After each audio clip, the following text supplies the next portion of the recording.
I'm Leslie Elliott Boyce of the Radical Center. And I'm Andrew Hartz of the Open Therapy Institute. It's really nice to see you, Andrew, and to have the chance to talk with you again. And today we are going to, I'm very interested in where this goes because you are going to do some framing of Freud's model. We're going to talk a little bit about Freud, and I don't have a great wealth of information or education on Freud. I have sort of a cursory overview from my It's a education. pretty unique, even for people who know about Freud, I think that we're going to keep the conversation very relatable, very clinically useful, and probably different from anything that they've heard before. Well, I'm certainly intrigued, and I look forward to hearing and learning. And do you want to start by maybe talking a little bit about what Open Therapy Institute is offering? Just mention the workshops quickly before we launch in. That's right. We have workshops, continuing education workshops that are listed on our website. Go to opentherapyinstitute.org and click on workshops. We have 4 workshops coming up this fall. We also have a membership where you get discounts on workshops, opportunities for therapy referrals, and members events where you can connect to others, which is great for students and graduate students and people in the field. And if you're interested in therapy referrals, we have a really excellent group of well-vetted therapists who are open on all viewpoint and values issues. So please just go to our contact page, click therapy referrals, tell us where you're located and what you're looking for. We'll pair you with a therapist. One other thing I'll say is for people who want to support the Open Institute, please promote our workshops and our membership and our therapy referrals. We're going to have emails going out about that, social media posts about that. So please follow us on social media, sign up for our mailing list. That's at the bottom of our homepage of our website. Wonderful. Thank you. And I look forward to the workshops and look forward to seeing how it all unfolds. So thank you very much. And now Freud, he's a divisive figure and yet very foundational to our modern psychology or understanding of human psychology. Right. I would like to, that's right. There are some things that I like. I'll just start that I don't like about Freud.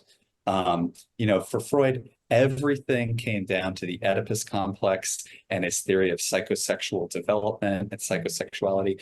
If you didn't believe in his psychosexual model, you weren't psychoanalytic. And if you look at the history of the rifts that he had and who he broke with, about whom, it's mostly about that. And I don't like his psychosexual model. I think it's kind of weird, and it's kind of a strange model that I don't find so clinically useful. But the thing about Freud that I'll say that I think is his most valuable insight is what I wanted to talk about today, which is basically his general model. And it's not talked about as much because it's in the background of everything he wrote, but he really didn't have good papers that in an accessible way spelled out this model and how it worked. And so the best way to explain this is to go back to Freud's time, early in his career, the middle of the 19th century. At that time, they did not know what neurons were. Neurons are the cells that make up our nervous system and our brain, and they didn't know what they were, and or how they worked exactly. So they thought of nerves. They knew about nerves, and they thought of nerves as like tiny little pipes that would convey an energy or a substance or a filament like steam in a steam engine. So if I hit my hand, I'm actually pushing this fluid or steam up those tiny little pipes up to my brain so that it gets the message. So presumably if I hit my hand harder, the message would go faster up to my brain and there'd be more steam going up my brain. If I burn my hand on a fire, it's actually boiling the steam or boiling the fluid, and that goes up to my brain and it says I'm burning. And so basically we're like these giant steampunk kind of contraptions where that's how we move and sense things, is by shifting this steam around. Now, Freud developed his thinking under that model, which isn't how neurons work. That's not how neurons work. But it ends up being, I think, a very conceptually useful framework. So, for example, he might think about how somebody might feel one feeling to avoid feeling another feeling. Or maybe you'd think to avoid feeling, or act to avoid thinking. Or energy could get concentrated on an object or an image, like a red hat, that gets loaded with meanings, and maybe it's deprived from another area. You could get buildups of steam that would lead to like a hysterical fit, or you could get blockages that lead to depletion. So there's something about the way that he conceptualized this framework that, even though it's not anatomically how neurons work, it's a conceptually useful framework because you do find processes like this happening. A good example might be like if somebody can't tolerate feeling sad, they might go to anger. So they're stuck feeling too much anger because their ability to feel sadness is blocked. And if they can tolerate feeling sadness, it takes the pressure off the anger so that they can have a healthier type of assertiveness without going to anger. Well, but the opposite could happen. If they can't feel assertiveness, then maybe they're stuck feeling depressed because they can't tolerate the anger. So if they can tolerate being assertive, there's some pressure taken off the depression. Or they might be anxious to feel depression or anger whenever they come up. So maybe that would lead to anxiety or even panic because they can't tolerate those feelings. So this really shapes almost everything that Freud wrote, is rooted to an extent in this model. So think about, I guess, and so for Freud and Jung, it's a little bit different, but this steam in the steam engine, it's literally driving the machine forward. It's drive. It's what's powering your machinery. And the main drives of any machine, like, are, according to Darwin, to survive and reproduce. So the life drive, the sexual, to survive and reproduce. And so that's pushing the steam forward, pushing the psyche to move the gears of the psyche is this kind of force. And so think about Freud's theory of dreams. Like, in a nutshell, it's that dreams are wish fulfillments. They're disguised wish fulfillments. You want something, it comes out when your defenses are down in sleep. It's disguised through symbols sometimes, but it's always some type of disguised wish fulfillment because that's what the psychic energy is doing. Think about a joke. Like, for Freud, jokes are all about wish fulfillment. You want to say something mean, but you can't, so you disguise it in a joke. The art of the joke, the reason why jokes are funny is there's some type of repressed wish, and the art of the joke disguises it and surprises the unconscious, so it works past the defenses so that that wish can be expressed. And that's the cathartic, gratifying. That's why you laugh, because it's pleasurable to release that repressed wish. Things can get displaced into art or slips. Another example, like, think about the machinery. You want to do this one thing, but unconsciously the steam is pushing you to do this other thing. So maybe you're angry at somebody, you're at a party, you're bringing their drink to them. Here's your drink. You want to be nice to them, but you actually hate them. So you slip and you spill the drink on them accidentally. It's that wish to hurt them overtaking you, or saying something, I didn't mean to say that. That it's this unconscious wish is coming through. Two wishes can be combined and what's called a compromise formation. Maybe you have like two different wishes are kind of combined into the same action. and all the defense mechanisms are rooted in this. It takes energy to kind of keep certain information out of consciousness, to keep certain feelings or desires or thoughts out of consciousness. And he's got tons of jargon. Like when the steam gets concentrated in a particular area, that's called a cathexis. That's where the steam gets concentrated. And maybe it's a particular preoccupation you have, or a particular thing that you can't stop thinking about, or a feeling you can't stop feeling, or a behavior you can't stop engaging in. And then there's an anticathexis. Maybe there's a place that's like blocked and actually not getting this steam. So I guess like his whole model and his whole treatment is rooted in this. The idea of free associating on the couch. What you're doing is just let the steam flow, and you're going to find the blockages. And then you want to identify those to kind of help the patient work through those blockages so that the steam can flow in a more well-balanced way. So mental health isn't, it's about the capacity to feel the full range of feelings and full range of behaviors without those blockages. So he's describing this based on an anatomical understanding of biology. And so his biological, literal facts are not in accord with what we understand now. He knew it was clear early on in his career that neurons worked in a different way, that there are these electrochemical signals called action potentials, and that there's synapses and things like that. That I think somebody won the Nobel Prize for that in like 1902 or something like that, or maybe 1898 or something. So really before psychoanalysis really got going. But he didn't necessarily take it literally, as he knew he had kind of developed thinking along these lines, and he kept using this metaphor. Now, his metaphors here are pretty loose.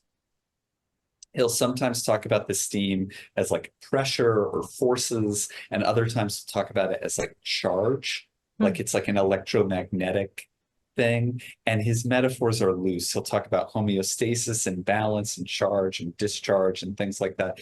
And it's not, the metaphors aren't entirely worked out. But it does kind of operate as like a metaphorical level where he kind of is like, I'm seeing this type of thing happening for people. So even though it doesn't fit how we understand neurons, there's still maybe some processes like this that make sense somehow. So he kind of kept the model, but he was constantly revising the model, constantly changing it, constantly complicating it. And like, for example, like you might think that if the pressure is unpleasurable and the discharge is pleasurable, the best life is going to be lots of discharge. And so lots of sex and lots of aggression is going to lead to a very pleasurable life, which of course it doesn't. And so, and lots of aggression doesn't cure people. It doesn't, lots of sex doesn't cure people.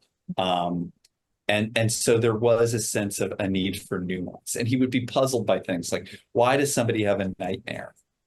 Shouldn't that, what wish is that gratifying? So he developed new ideas about repetition compulsion or the death drive or things like that to try to explain. And his model would just keep getting more and more complicated, and it never got tied together in a systematically coherent way.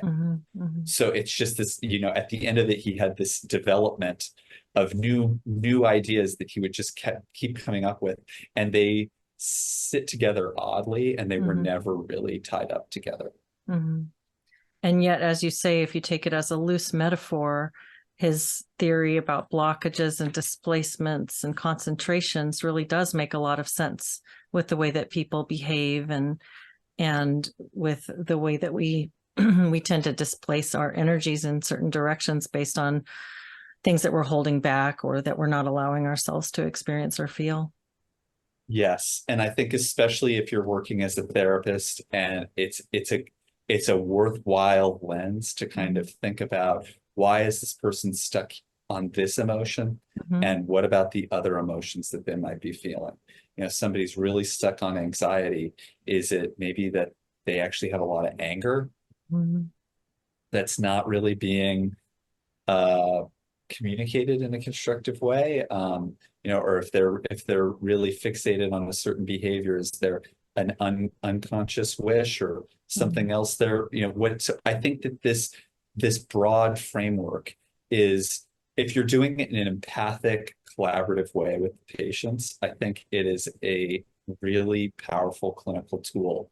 It kind of challenges people to look at the things they aren't feeling, and which can rebalance when they're stuck feeling. Most people coming into therapy are feeling too much of one thing and not of some others. So it's just such a common issue. And this framework is often really helpful for that. It's really fascinating to think about the steam, just going back to the literal discussion of that. And then what is that we're actually describing? If we use steam as the concrete metaphor for the real energy or the thing, is it emotion? Is it drive? Do we have a sense of that? Yeah. Yeah. What is the steam? Where does it go when it's discharged? What creates it? It's not exactly the wish, but it's the force of wishes. It's like, there's this whole, but it is like, it's this whole, and it has, just to be clear, like, it does have a lot of conceptual problems that I think Freud wrestled with and couldn't really get together. Jung moved away from psychosexuality, and he saw psychic energy as a much more general thing. It didn't have to just be wishes. It could just be like the stuff that's animating thoughts and behaviors, and it's more general. I think that's an easier way to think of it than having this specific survive and reproduce motivation behind it. But let me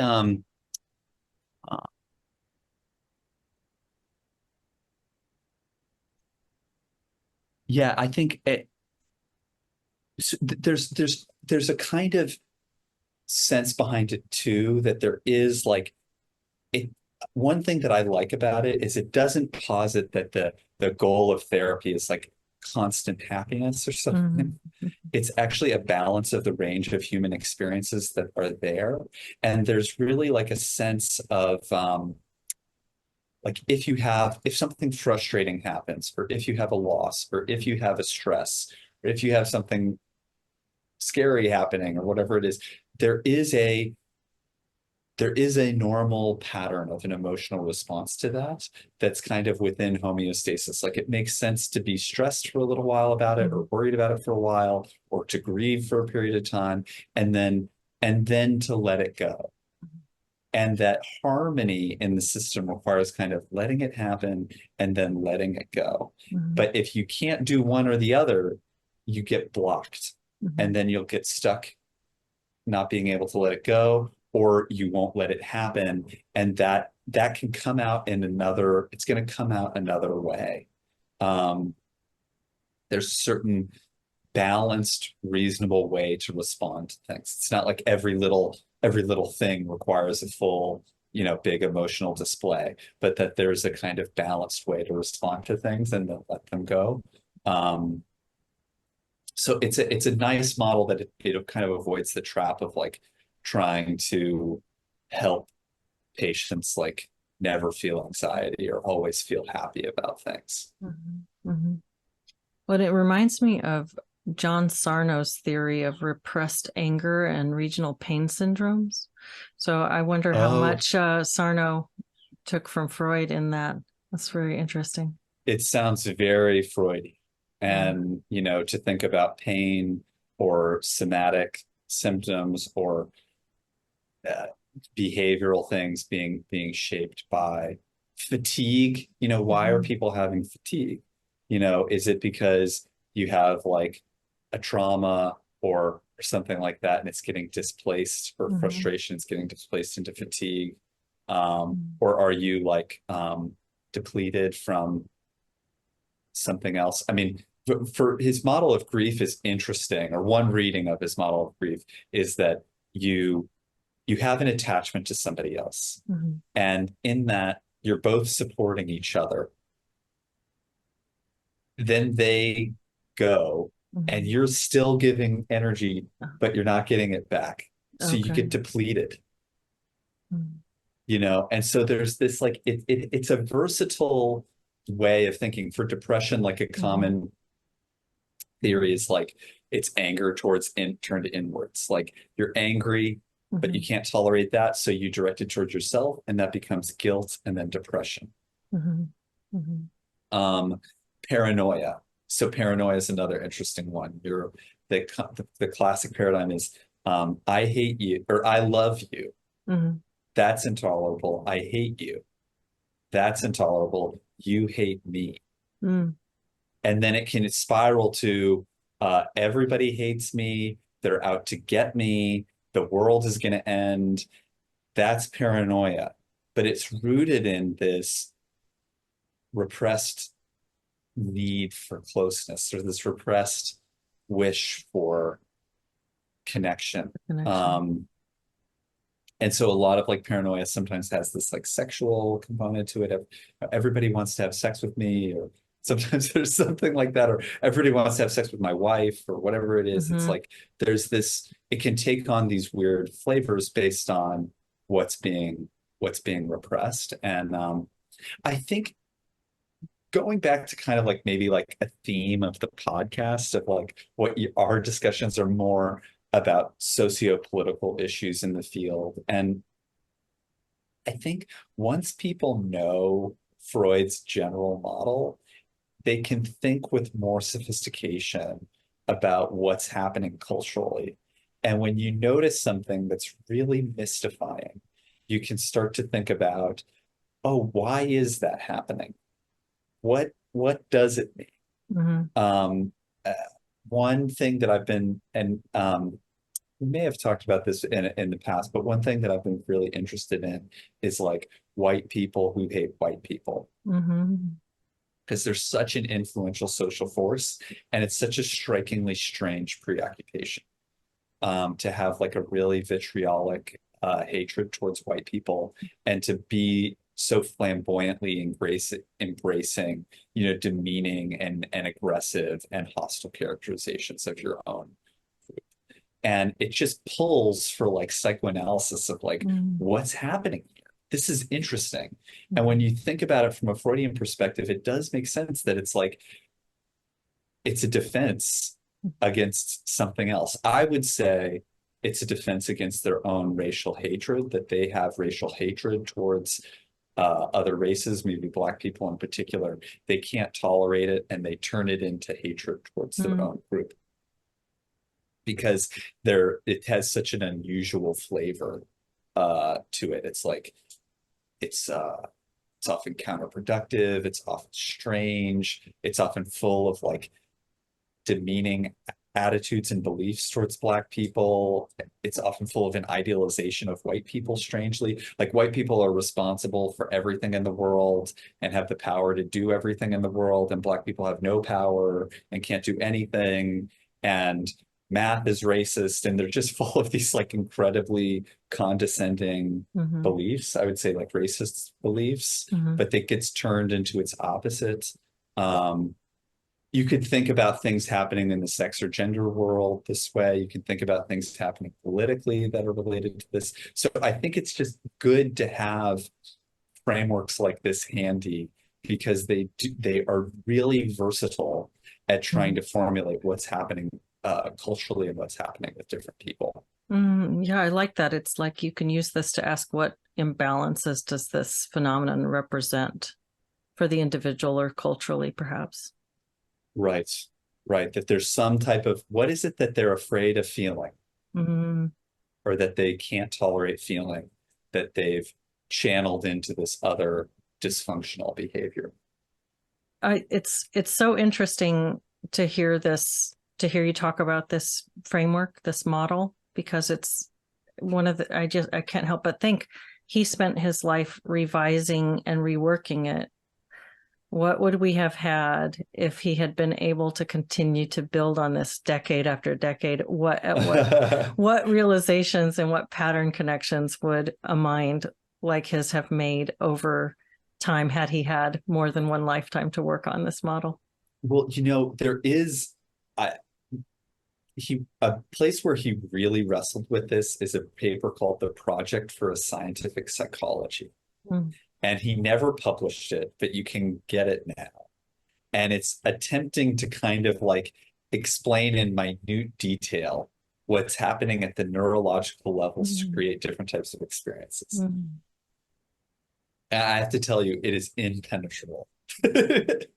It's so complicated and full of, these coins countless new jargon terms for different things.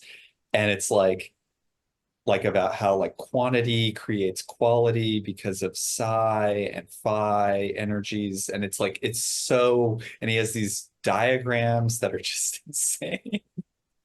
And I can see why he never published it. I think we have not figured out a way now, and maybe he would have, but we haven't figured out a way to take this constellation of insights that I do think often is true for people and really map it onto our current understanding of the brain and neurons and psychology. And so it gets lost. And it's all stuff it's really hard to measure this stuff, because if I'm thinking somebody comes in and they have excessive anger, they've got an anger issue, they've got anxiety, let's say it's an anxiety issue. This model doesn't tell you what's going on. It kind of says maybe they're stuck on anxiety because they don't want to think about something, or they don't want to remember something, or they don't want to feel something. We don't know what that is. And so we have to have a conversation to see where that goes. And then over a period of time, maybe you find what that is and they maybe connect to it. And then their anxiety is not going to go to zero. Their anxiety is going to go down to closer to a normal level. And it may take some time for them to really work through that process to where it's balanced in a way that's closer to a normal level of anxiety we would expect for people. So you have to figure it out. It's kind of like a pathway of like, these are places you might want to look and think about, but there's no necessary answer. And some, as you and I both know, there's some therapists who have a really uncanny sense for these things and can really say, I think this is what you're not feeling, or this is what you might be feeling, or something. They can find those things. They can read between the lines and find that stuff. And there's other people who are really bad at it, and they just kind of lead patients in this aimless way, and they don't really know where they're going. So all those things make it so hard to measure this. It's so hard to pin down. And then even if you get to an answer that both people agree to at the end, is that really what happened? And how do you prove that? I guess I kind of hope we never can measure it. I hope in a way that we never break people down into that scientific level understanding where we bring you in and hook you up to the angometer and find out exactly where you're whatever. I like the mystery of being a human being, the mystery of life. And for Freud, if they had that and they told people, this is what it says, this is it, that doesn't do anything for them because they have to actually find it and work through it. That's what undoes the blockage. So there's still that individual complexity. You still have to go through the process. And it's why if the therapist just tells the patient the answer, why that's so unhelpful. That you actually have to like kind of come to a mutually agreed upon answer through a process of exploration. If you just are told, you don't work through it. Yeah. Well, this is really fascinating. I think that even if the specific details of his theory don't still hold up over time for us in terms of steam and et cetera, the imagery is still very useful. And I think that metaphorically, it makes a lot of sense. And it was something I didn't know. I think like thinking about how to like apply it for a second. Mm-hmm. Like I Mm-hmm. kind of talked about racial issues, but even the gender stuff that we were just talking Mm-hmm. about, right? Mm-hmm. I mean, like what what what happens to men who suppress their desires to be masculine in that authentic way? Where do those go? Do they become depletion? Do they become aggression? Mm-hmm. Do they become, what happens to that? But it's interesting because you might actually find for a lot of young men, and this is why it's important to have discussions about these issues. For a lot of young men, it's like, I just want to live at home and I don't want to grow up or something. Mm-hmm. And you're like, what's going on? And you can give them all the tools and help and skills or whatever, and they're still stuck. And it's like, maybe there's something here that they're not letting themselves become a man Mm-hmm. because there's somehow they've internalized the sense that that's wrong. Mm-hmm. Uh, or they can't get over that blockage of the way that that's been, uh, shut down for them. And so it's important to be aware of these types of dynamics because it might not even be on the patient's mind Mm-hmm. that letting yourself be who you are as a man and letting yourself have a positive, assertive, authentic sense of masculinity is connected to why you're depressed. Mm-hmm. And it's not like that's not for the therapist to impose on the patient, but it is something that could be explored, and the Mm-hmm. patient may or may not be open to it. It may or not fit that particular patient. Mm-hmm. But these types of forces that we're talking about in all the other episodes about how cancel culture impacts people, or how self-censorship impacts people, or gender or racial issues and how they impact people. It's all, if you look at it through the lens of this model, you're going to see things about how they play out psychically for people and can impact symptoms and behaviors, sometimes in unexpected ways. Mm-hmm. Mm-hmm. It's very useful for pattern recognition and sort of observing these phenomena.